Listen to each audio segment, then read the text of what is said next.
So this is day one of us getting our new dog, who is yet to be named. This is right after we got out of the car from first getting her. You can see that she does not exactly have leash manners as of yet. You can see her kind of just whipping around here, not really paying attention to Chris, just doing a whole lot of poor leash manners on an untrained dog.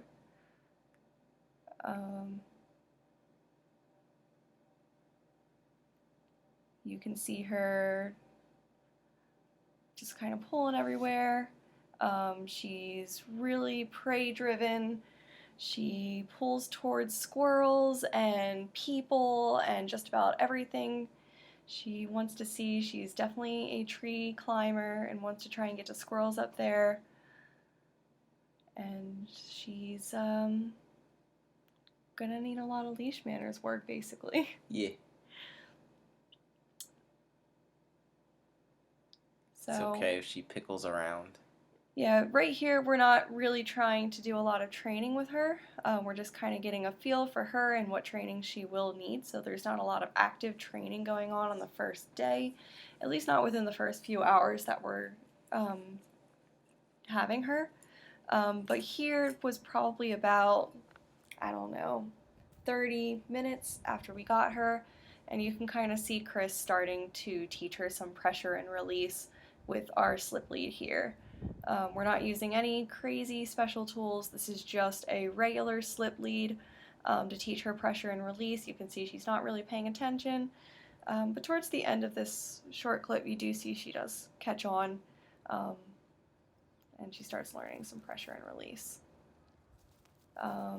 Definitely seeing some prey drive right here. There's some squirrels all around our neighborhood, and her pulling on the leash there. I didn't have any treats or kibble. Yep. And again, not trying to do anything super crazy on the first day with her. Just trying to see kind of where she is at in her training. She is a rehome. She had previous owners before us.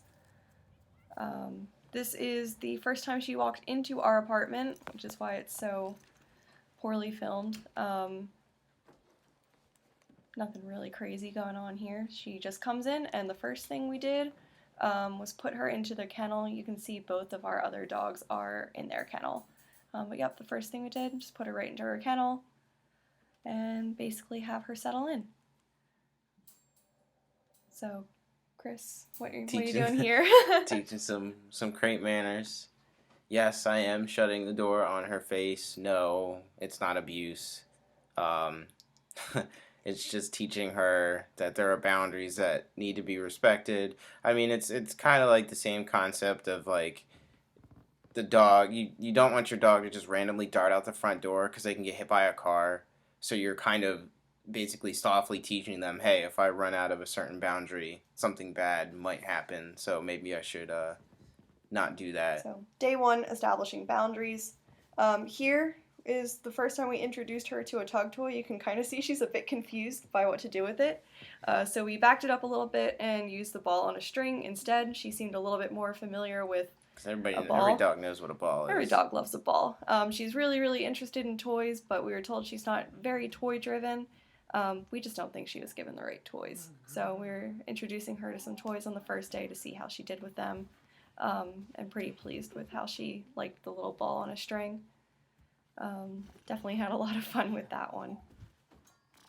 But again, nothing too crazy on the first day, just introducing her to things. And then this is Chris hand feeding her, so... Same thing, hand feeding, making sure she doesn't come out of the crate. She came like 75% crate trained, so this is her meeting. I say meeting, just sniffing the dogs for the first time. And some more boundary training. I think this is the next morning, so just the same, making sure she doesn't dart out of the crate. Just respecting boundaries and instilling structure into the dog's routine, daily routine. And same thing, just showing her, even though there's a leash on, that she doesn't get to, jet out until till I tell her to. Yeah. At the end there, she was given a little release, but this is really a lot of what we did on the first 2 days of having her was establishing structure, establishing routine, establishing boundaries, um, making sure that we are fully in control and that she knows that. Um, the other dogs, as you saw in the beginning of this video, they were on place the entire time or they were on a cot. They did not interact directly at all. Both of our other dogs are completely place trained. They will stay on their cot or in their crate if we tell them to, which is super useful when bringing a new dog into the home because we could safely work with her, but also trust our other dogs to be in a spot without worrying about if they were going to interact with her or interfere in her training. And this is like the first 24 hours or so of having her. So there you go. That's about it.